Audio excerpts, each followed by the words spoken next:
Welcome back to Take Action News, everybody. David Shuster here on this glorious weekend in Washington, D.C. There's a lot on President Obama's plate in terms of foreign policy. There's, of course, the Republican obsession with Benghazi, the 4 Americans who were killed there at the U.S. consulate, and what the administration knew, and whether they came perfectly clean with Congress about it at the time. There was also the issue of growing protests in Egypt against the government there. There was the United Nations, which voted this past week on trying to grant a statehood to the Palestinians. And then there's this. NBC News on Wednesday night, they led their broadcast. They led their broadcast with this. Good evening. We begin tonight with an important story, details of which may sound very familiar to a lot of Americans given our history over the past few years in places like Iraq. Tonight, Pentagon sources are telling NBC News Syria is preparing chemical weapons for their possible use against the Syrian people in the form of aerial bombs. It's believed this specific intelligence is the reason why President Obama took a hard line against Syria just a few days ago, warning them there would be consequences if these weapons were used. Some of the most dramatic images that have come from the Middle East over the past couple of weeks, and some of the most courageous reporting has been from Syria, where the Syrian government is trying to suppress a rebellion, put it down. They are losing. The rebels are making progress. And again, the gist of NBC's report this week was that intelligence officials, intelligence agencies had picked up signs of activity at Syrian chemical munitions depots, in which they were essentially organizing and sort of scurrying around to try to prepare the chemical weapons for possible use. They have not yet been loaded on Syrian bombs. And just the other day, there was a reaction from Syrian President Assad, who said, no, we would not commit suicide by using chemical weapons to try to put down the rebellion. Daniel Marins, what do you make of what's going on in Syria and the Obama administration? How do they deal with the Syrian uprising at this point?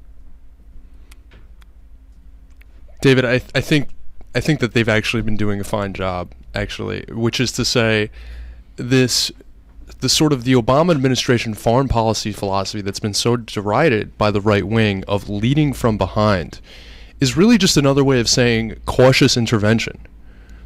That you don't jump in before you know exactly what the implications would be. And in this particular case with Syria, it could very possibly empower Assad. It can empower fundamentalists from what some of the experts are saying, that if we took sides extremely explicitly in this conflict, we could also end up in a situation backing groups whose origins and beliefs we're not sure of. It was just revealed in the New York Times today that a weapons shipment that the United States approved from Qatar to Libyan rebels ended up involving Qatar sending weapons to Islamic fundamentalist militias. Now, obviously, some of that is not entirely always in our control, but those are some of the, I think, the cost-benefit considerations the United States is making. I think at this point we've worked through back channels to give the Syrian rebels resources that they need, but I think it's also a matter of kind of it's a little bit like, I hate to say it lightly, but in some ways, the case for recognition in this particular situation of a rebellion. I mean, at what point does a rebellion mature enough that a world power needs to recognize them or do what it takes to help them join the world community? And I think it's an odd metaphor to use, but it almost reminds me of venture capital. The company needs to get off the ground first before a big investor wants to see it's got revenue coming in. And I think a world power wants to see that this isn't just some fizzle in the pan thing. And at this point, with them threatening Damascus, and many intelligence reports, including communications between Assad and Russia, are showing that he's basically resigned to his fate and has no hope of escaping. This is the real deal. I think we're getting some reports that the United States will, in the coming days, recognize one of the lead Syrian rebel groups. I believe the government of France, which formerly had an influence in the colonial era in that region, has recognized the Syrian opposition. And what I think that we all have to sort of accept is that this stuff is messy. And ultimately, these societies our record of trying to control how these societies sort of choose their leaders has almost always backfired. And so if in the short term just like in Egypt, just like in Libya, though in Egypt we have leverage, which is to say our aid package and the International Monetary Fund, the loans that they give them are tremendous. If in the short term, some of the results of these uprisings are not results that we like, it has to play itself out. These people are on their own journeys. We can do what we can to strengthen the institutions in those countries, to strengthen liberal forces. We can use some of our leverage as a lender, especially in the case of Egypt, where we are such an influential funder.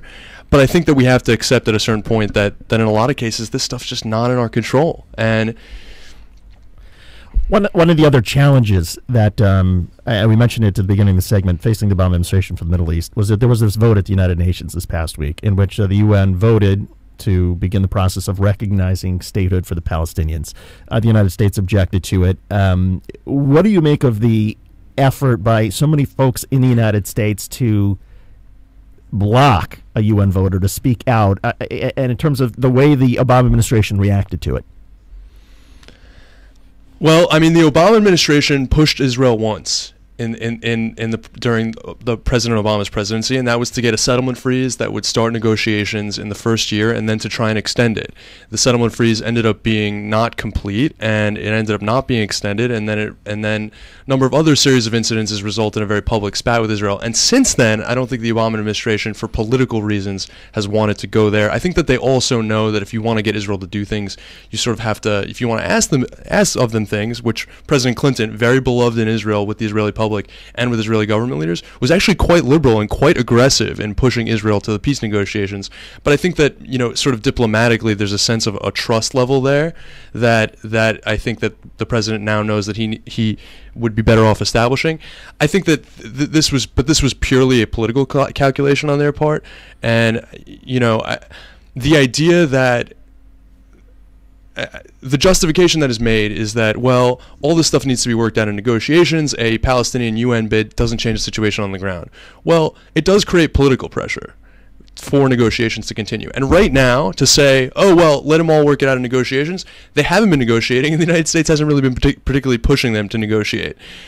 The big issues here, the policy issues at play, and the reason that people who care about the future and the security of the state of Israel, as well as the rights of the Palestinians to not live under occupation and to have their own independence and their own sovereign state, is because the opening in which a two-state solution is viable is rapidly closing. Okay, there are now more than 500,000 Jewish citizens of Israel living in post-1967 West Bank or East Jerusalem, including in areas that would make it very, very difficult for a contiguous Palestinian state to take hold.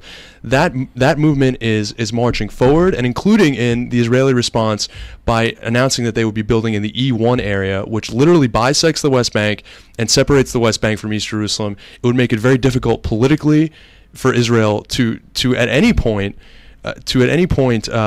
create a state, even if they wanted to. But it also shows bad faith in a lot of ways to the Palestinians, because they claim that it basically amounts to Israel negotiating over the pizza while they're eating it. And this E1 area, it would prevent a physical contiguous state on the Palestinian side. Correct, because east of E1, I mean, it's sort of right in the middle there. It would connect Jerusalem to the sort of far off settlement of Ma'ale Adumim, and beyond east of Ma'ale Adumim is sort of high altitude desert areas. So it's not really an area for travel. So this is a key travel point from the northern part of the West Bank to the southern part. And again, it would also separate East Jerusalem from the West Bank. One of the bigger, and I just want to add, one of the reasons that I am supportive of I'll just say the Palestinian United Nations bid, is because what we've seen from, frankly, the right-wing government in Israel, the Netanyahu government, is that they have done very, very little to buttress Palestinian moderates.